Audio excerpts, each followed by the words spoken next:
بسم اللہ الرحمن الرحیم۔ ستارے توڑ کے لے آؤں گا محبوبہ کے لیے، آسمان توڑ کے لے آؤں گا، وہ اپنے گھر کے دریچوں سے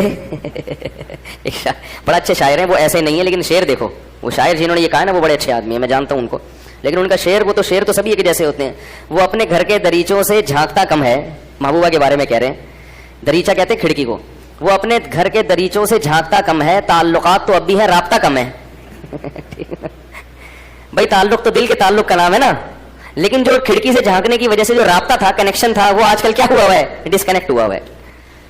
اللہ کا واسطہ، یہ خطاب میں اپنے آپ سے بھی کر رہا ہوں اور آپ سے بھی، دیکھو اسلام کی جو بنیادی چیزیں، اسلام خدا کی قسم بہت حسین مذہب ہے، بہت خوبصورت مذہب ہے، اس مذہب کو مسلمان اور جاہل مولوی بدنام کر رہے ہیں۔ کسی شاعر نے کہا ہے خرابی دین کی ان تین سے، ہے خرابی دین کی ان تین سے، شاہ ظالم، پیر جاہل، مولوی بے دین سے۔ تین طبقہ، حکومت ظالم آ جائے، نام اسلام کا ہو، ملک اسلامی ہو، تو حکومت ہی لوگوں کو بگاڑ دیتی ہے۔ پوری دنیا میں اسلام بدنام ہوتا ہے کہ مسلم کنٹری کے آئے ہوئے لوگ کیا ہیں؟ کرپٹ۔ وہ اس لیے کرپٹ ہوئے ہیں کہ ان کے بڑے کیا تھے سارے؟ بولو بھائی، کرپٹ تھے۔ انہوں نے گورنمنٹ میں کرپشن ہی دیکھی ہے، تو نیچے طبقہ بھی کیا ہو گیا آہستہ آہستہ؟ کرپٹ۔ تو وہ حکمران سے آ گیا یہ، اس سے دین بدنام ہوتا ہے۔ دوسرا پیر جاہل، حضرت شیخ و مرشد سے تعلق قائم کر لیا اور حضرت جی علم سے بالکل فارغ، وہ خوابوں پہ الہاموں پہ سارا سیٹنگ چل رہی ہے ان کی۔ آج مجھے وہاں سے خلافت ملی، وہ حضرت داتا گنج بخش رحمۃ اللہ علیہ نے خواب میں کہا تم بہت نیک آدمی ہو، تو مریدوں کو بتایا کہ مجھے سند مل گئی حضرت داتا جی سے، میں کیا ہوں؟ نیک ہوں۔ وہ ایک پیر صاحب اپنے مرید کو کہہ رہے تھے کہ میں نے، ایک مرید نے اپنے پیر کو کہا کہ میں نے خواب دیکھا ہے آپ کے بارے میں۔ پیر خوش ہو گیا، کو اچھا ہی دیکھا ہوگا۔ میں نے خواب میں دیکھا کہ آپ کی جو 10 انگلیاں تھیں نا، نہیں خواب میں نے کیا دیکھا، وہ خواب ہی بھول گیا، میں ذہن سے نکل گیا، پرانا ہو گیا نا ٹھیک۔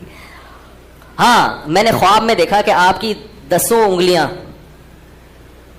جو آپ کی 10 انگلیاں جو ہے وہ اس میں ہیں، گھی میں ہیں، اور میری انگلیاں گندگی میں، نجاست میں۔ پیر نے کہا یہی تو فرق ہوتا ہے پیر کا اور کس کا؟ مرید کا۔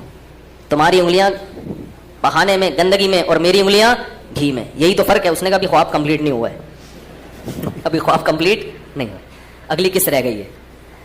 اس نے کہا اس کے بعد میں نے دیکھا کہ آپ کی انگلیاں میں چاٹ رہا ہوں اور میری انگلیاں آپ چاٹ رہے ہیں، آپ کی انگلیاں میں چاٹ رہا ہوں اور میری انگلیاں۔ پیر نے کہا یہ جھوٹا خواب ہے، یہ شیطان کی طرف سے ہے، یہ شیطان کی طرف سے۔ تو ہے خرابی دین کی ان تین سے، شاہ ظالم، پیر جاہل، مولوی بے دین سے۔ بے دین مولوی کا مطلب کیا ہے؟ دنیا کی خاطر لوگوں کو غلط گائیڈ کرتا ہے۔ جب کسی مولوی کے پاس جاؤ نا استخارہ نکلوانے کے لیے، اگر وہ استخارہ نکالنے پر راضی ہو گیا، سمجھ لو یا تو یہ جاہل ہے یا 2 نمبر ہے، سمجھ رہے ہو؟ کیونکہ استخارے میں نکلتا کچھ بھی نہیں ہے، کسی کا باپ بھی معذرت کے ساتھ استخارے میں کچھ بھی نہیں نکال سکتا۔ ایک خاتون کا فون آیا کہ میری بچی اور میرے شوہر میں بڑی لڑائیاں ہو رہی ہیں، اور میرے داماد میں، تو بچی علیحدگی چاہ رہی ہے۔ مجھے کافی تجربے ہو گئے لوگوں کے گھروں کے حالات جان جان کے نا، اور وہ یوں کر رہا ہے اور وہ ظلم کر رہا ہے۔ میں نے کہا مسئلہ کیا ہے؟ کہہ رہی ہیں بس وہ طلاق چاہتی ہے۔ میں نے کہا آپ کی بچی کی اتنی عمر ہو گئی، طلاق کے بعد یہ تو سوچو اس کو دوبارہ رشتہ کہاں سے ملے گا؟ ابھی تو چلو خرچہ برداشت کر رہا ہے، تھوڑا بہت آڑا ترچا ہے، وہ تو سبھی تھوڑے بہت ٹیڑے میڑے ہوتے ہیں، لیکن طلاق کے بعد کہاں جائے گی؟ کہہ رہی نہیں وہ رشتہ دیکھ لیا ہے۔ میں نے کہا ذرا وہ جو دیکھا ہے اس کے بارے میں معلومات دیں، وہ کون ہے، کیا ہے، کہاں سے آیا ہے؟ تو انہوں نے جب رپورٹ دی، میں نے کہا کمبخت وہ آپ کی بیٹی کا گھر خراب کر رہا ہے۔ میں تہ میں گھس گیا۔ میں نے کہا یہ سیٹنگ ہوئی ہے دونوں کی، جب سیٹنگ ہو جاتی ہے نا تو پھر پرانا والا شوہر اچھا بولو بھائی نہیں لگتا۔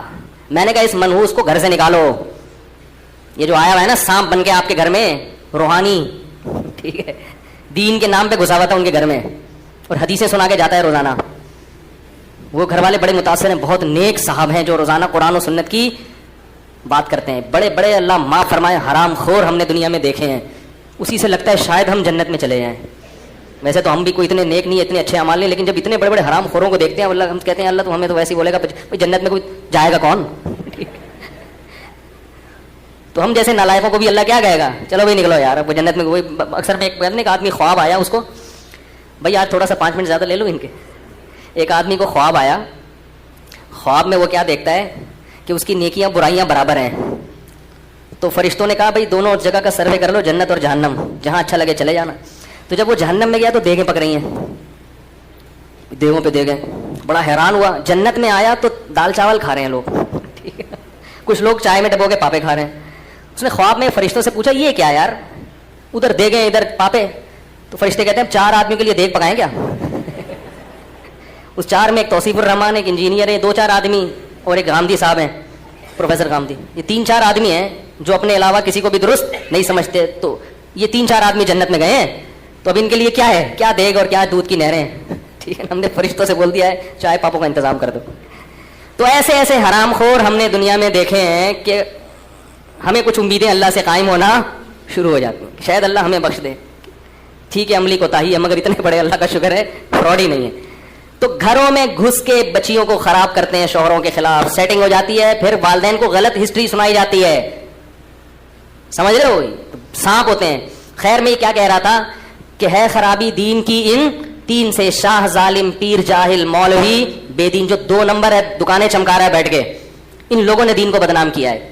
پہلے زمانے میں کبوتروں کے ذریعے خط بازی ہوتی تھی.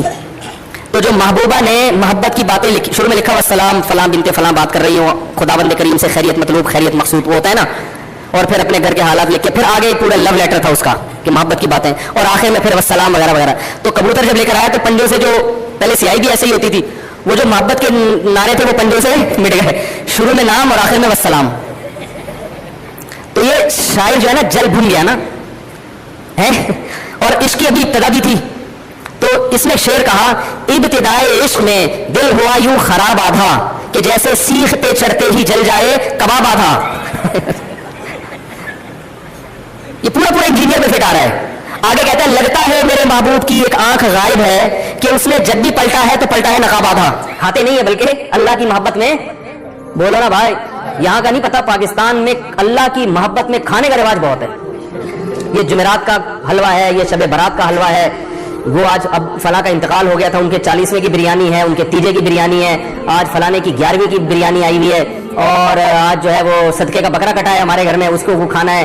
وہ کھانے کو طبیعت سے فوکس کیا جا رہا ہے. ہم فراق یار میں گھل گھل کے ہاتھی ہو گئے. یار کا فراق گاڑی اردو ہے تھوڑی, فراق کہتے ہیں جدائی کو, یار کا معنی دوست. وہ ایک شاعر کہہ رہا ہے میں اپنے دوست کی جدائی میں, محبت میں, غم میں گھل گھل کے ہاتھی ہو گیا. محبت میں ہاتھی ہوتا ہے یا پتلا ہو جاتا ہے؟